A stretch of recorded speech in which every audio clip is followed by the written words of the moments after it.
Chichi Balboa, que mucho recordaréis, que os conoceréis bien, introduzco yo lo otro. Pero bueno, en todo caso, le doy la palabra a Balboa para que os haga un pequeño saludo y después explicamos un poco cómo va a funcionar el seminario y sin mucho más. Bueno, pues muchas gracias. Buenos días a todos y a todas. Bueno, es para mí un placer estar aquí, ahora como director del departamento, dando la bienvenida a este encuentro que es fruto de la hiperactividad de Instagram en este tipo de cosas. Como sabéis, esto va a enlazar en cierta medida con un encuentro habido celebrado en Lugo en el año 2012. Y yo creo que, hablando en tono muy informal, aquí está una pandilla buena. Una pandilla buena de gente que nos lo hará pasar esta mañana bien, aprendiendo muchas cosas, y una pandilla a la que todos le debemos realmente mucho. Bueno, como me toca moderar también las intervenciones posteriores del debate de la primera.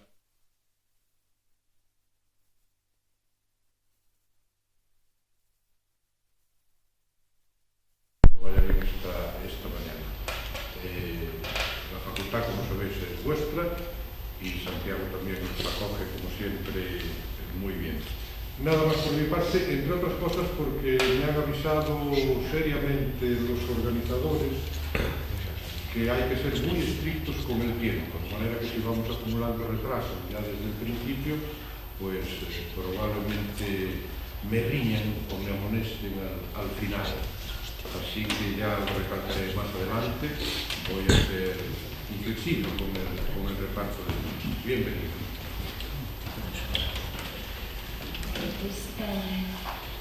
Vou comenzar polos agradecementos ao profesor Balboa na persoa do Departamento de Historia, o grupo Istabra polo apoio para realizar esta actividade e particularmente ao profesor de Filosofía e a Gustavo Herbeira, que son os cales esta proposta non teria sido posible. Moitas gracias moi especialmente a todos os participantes que respondestes de forma moi positiva á nosa chamada, ao noso convite, de xeito máis entusiasta. Gracias polo esforzo realizado, polo tempo, e tamén gracias aos asistentes que, sen dúbida, enriquecerán o debate. E debo agradecer tamén ao profesor Rico Boqueto que nos axudará na moderación.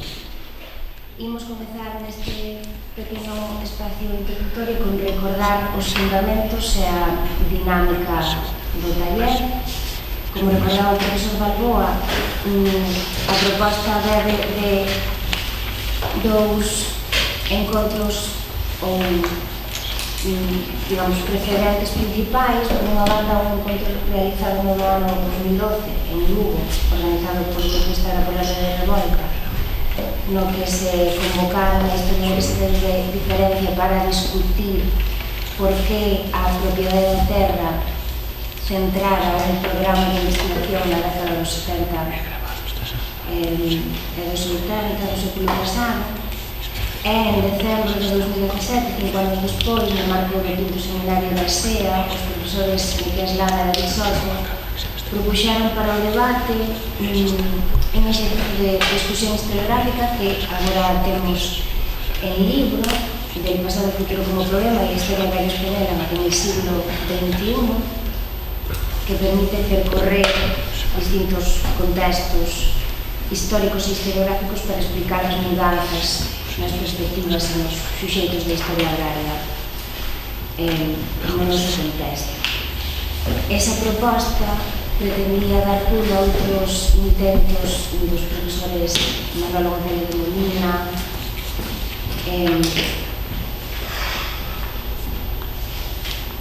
Iñaki, ahora perdóname, non sei, Enrique Tello e Iñaki Diante por volver a retomar esa tradición de discusión. Entón, esta proposta pretende continuar o debate sobre a base deses exercicios previos, como mínimo por tres razóns, ou con tres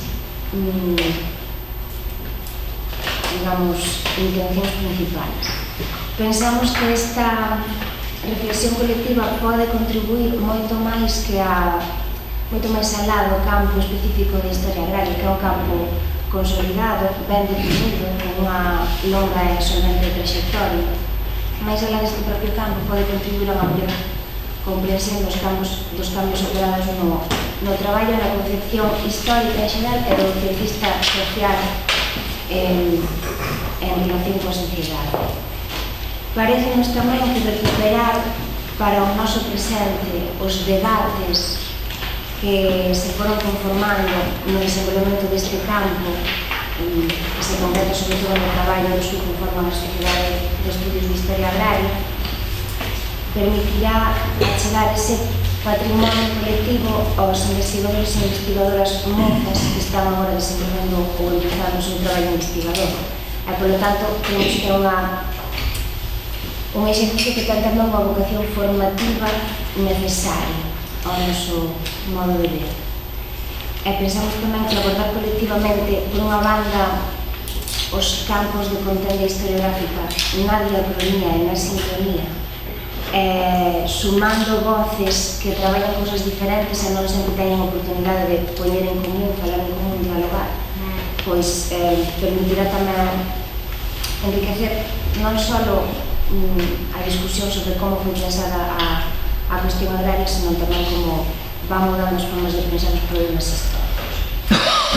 Entón, como xa sabedes, comezaremos por unha primeira sesión onde retomaremos as preguntas daquele encontro de 2012 sumando novas voces.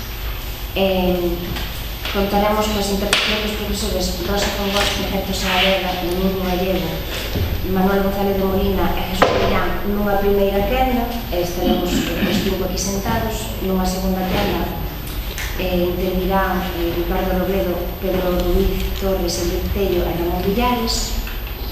Seremos moi estrictos cos tempos e cada persoa contará con 10 minutos. Non hai que preocuparse porque non dea tempo de decir todo o que queremos, porque logo vamos ter un amplio para ampliar ao longo do debate. É o mesmo coas sesión 2 ao longo da tarde na mañá de mañá,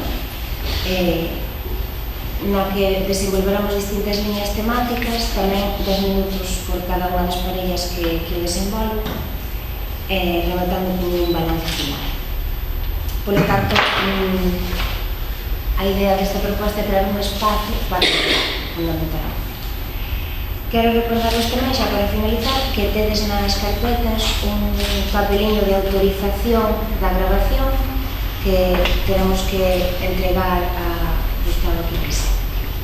Bueno, nada máis por a miña parte, moitas gracias e xa llevo a palabra ao profesor. Bueno, gracias, Ana.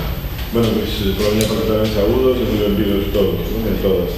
Bueno, primero gracias porque efectivamente ya lo fui diciendo a algunos de nosotros en cuanto os invitamos, bueno, no hubo ninguna duda de que venían, pero el asunto no solo es que además nos propusimos un método determinado que ahora nos estamos explicando de nuevo, que es relativamente frecuente, y incluido el método de las parejas, ¿no? Que también aceptaron las parejas ser parejas, lo cual es bastante de agradecer.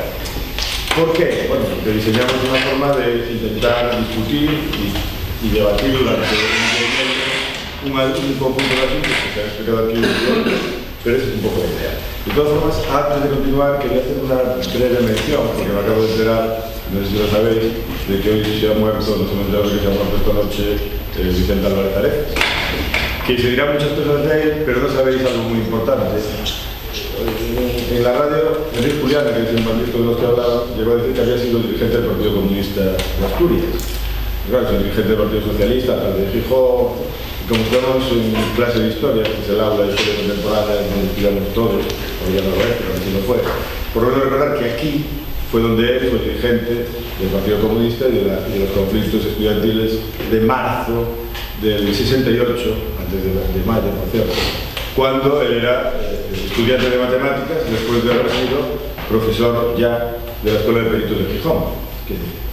Como hay otras vidas, hay otras historias que nunca se conocen, Y además este es un país y tenemos una memoria de una historia que siempre desaparece. Pero no solo eso, sino que llegó a ser fundador del Partido Comunista de Galicia. Fue uno de sus fundadores en París.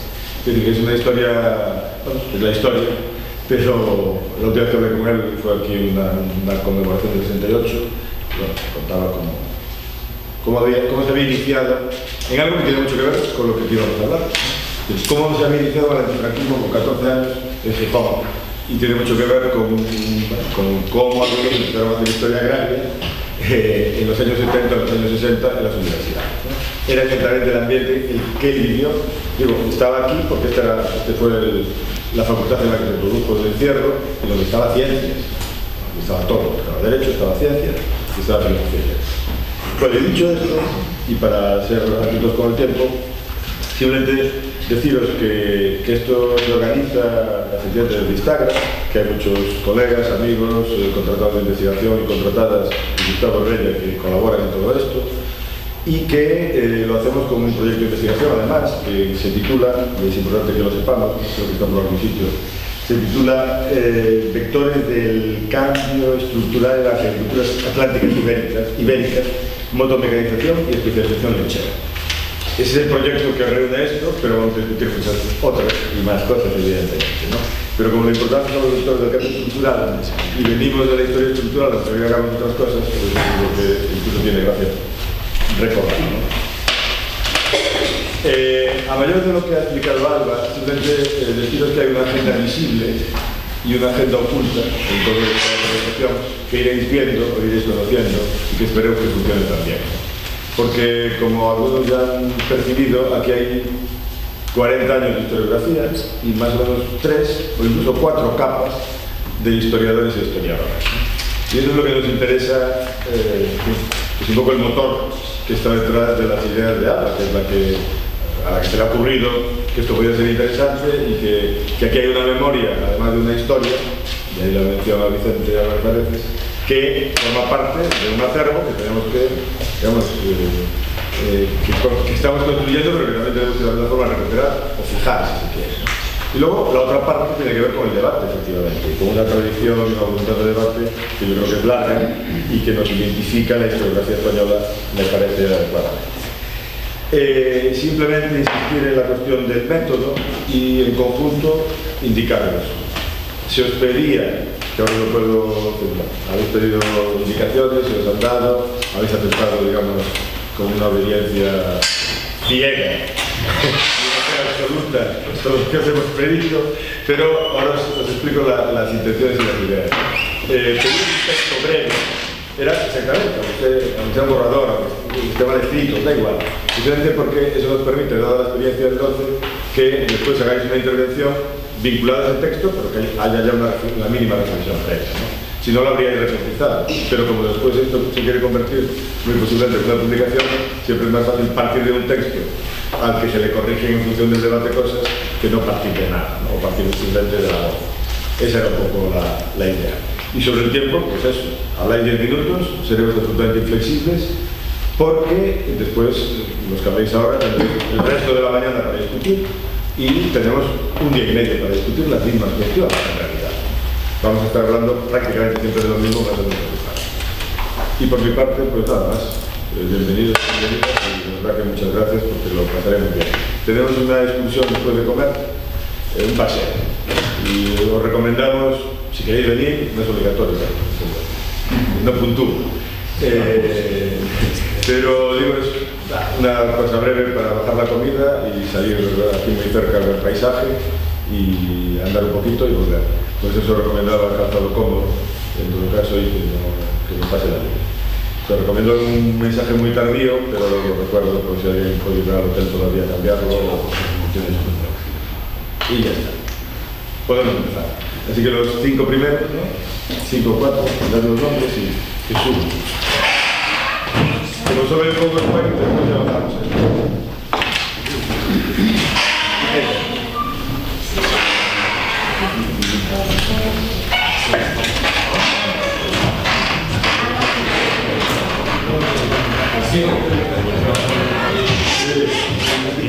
Llamamos esto así.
Bueno, pues vamos a empezar entonces con los 4 intervinientes que participan en la primera parte. Luego habrá que vaciar el estrado y llenarlo con los siguientes.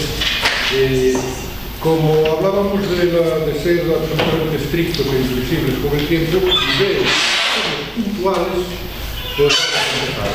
Me ahorro las presentaciones de los intervinientes así en conjunto, fijaré únicamente para dar la palabra a su nombre y la universidad de la que viene y recuerdo que cuando falten 2 minutos para que se cumplan los 10 haré una especie de aviso y a los 10 por tanto, porque así sí cumplimos, también será muy interesante la segunda parte y por tanto es mejor que cumplamos el horario en esta segunda, ¿no? Bueno, pues tiene la palabra en primer lugar Rosa Congost, catedrática de Historia Económica de la Universidad de Girona. Adelante y empieza el tiempo. Buenos días. Bueno, me quiero dedicar un minuto solo a agradecer, pero también yo fui de las que respondí con entusiasmo, podría decir, pero la verdad es que tengo que decir que cuando vi el programa y experimenté una sensación, y tengo que decirlo, de mezcla de agridulce, ¿no? Es decir, por un lado pensé que iba a encontrarme con una familia, porque para mí muchos de los que aquí son presentes ya son como mis primos, pero una familia incompleta, porque no puede ser una familia solo con varones. Entonces, yo simplemente tengo que decirlo, no quizá espero que si dentro de 30 años, pero si dentro de 10 años se vuelve a hacer un debate, no vuelva a pasar.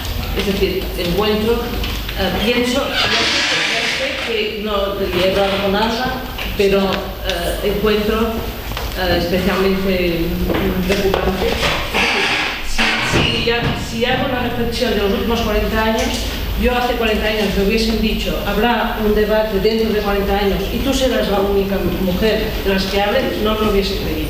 Entonces simplemente quiero hacer esta reflexión. Bueno, a partir de ahora voy a empezar, si me permiten, los 10 minutos. Vale. De hecho, he preparado un comentario de 10 minutos y además no pensaba ni tan solo enviarlo, pero como que he visto que la gente era escritora, lo he enviado y lo voy a leer. El comentario de 10 minutos que he preparado para esta ocasión y además lo he presentado en un papel sin firmar. Se basa en realidad, y por eso quiero indicarlo, en el resumen de unas reflexiones mucho más extensas que escribí bajo el título La cuestión agraria en la España del siglo XIX para el libro coordinado por Carrillo y Cuño, que en un principio tenía que titularse La cuestión agraria en la España y América Latina contemporáneas y finalmente se tituló Historia agraria, políticas agrarias en España y América Latina desde el siglo XIX hasta estos días. También fue significativo el cambio de título.